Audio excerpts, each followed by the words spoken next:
Grow with Dr. Audai podcasts.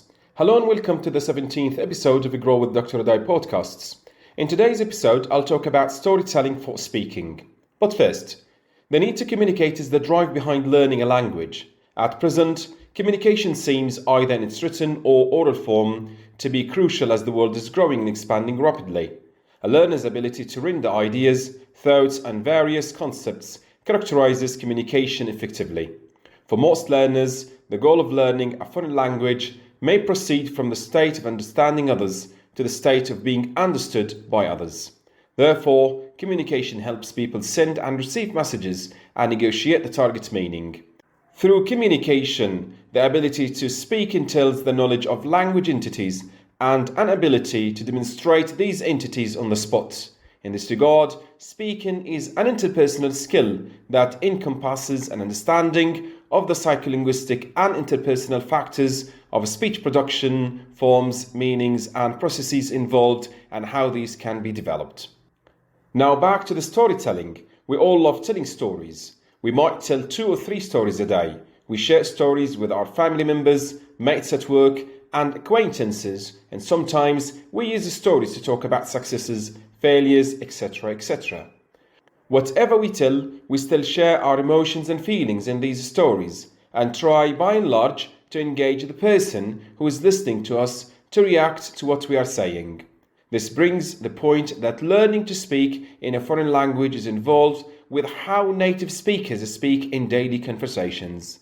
To speak successfully, learners need to build a strong knowledge of vocabulary and language structures in connected speech. Many students whom I have taught in my life told me that the classes they had in regular contexts did not help them understand people speaking in a film or comedy show, for example. That's true because native speakers of any language tend to use an economy of expressions with low energy to produce their speech. For example, a learner of English would introduce themselves as in, I was born and raised.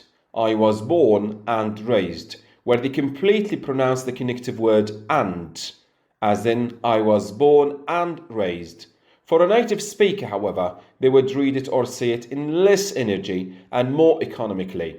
They will say it or pronounce it as this, I was born and raised. I was born and raised, where the and becomes n and the sound comes out of the nose. It's called a nasal consonant.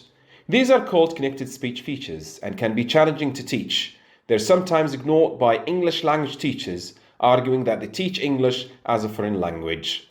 It can be contributed to speaking lessons designed in a way that have little or no exposure to these phonological features. Instead, teachers tend to focus on producing restricted language rather than moving on to the level of mastery of speaking skills.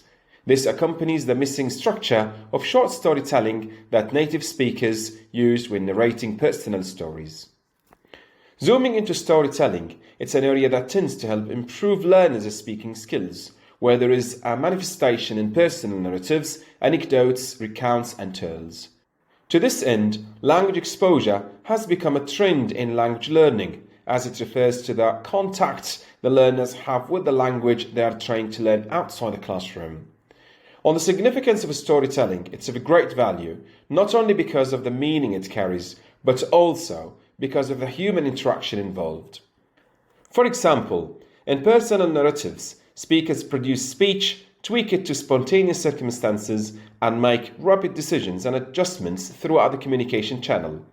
Opening a conversation or supporting a conversational partner requires building some skills in speaking, such as opening and sustaining a conversation or applying adjacency pairs skills. Personalization through storytelling can improve learners' speaking skills by focusing on learners' strong desire to speak English and transfer grammar and vocabulary into a real conversation.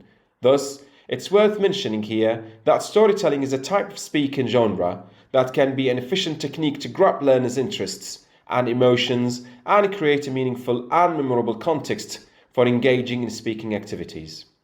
That's all for today. Thank you very much for listening to this episode. For the next topic, I'll be talking about fluency for speaking. Have a great time and all the best.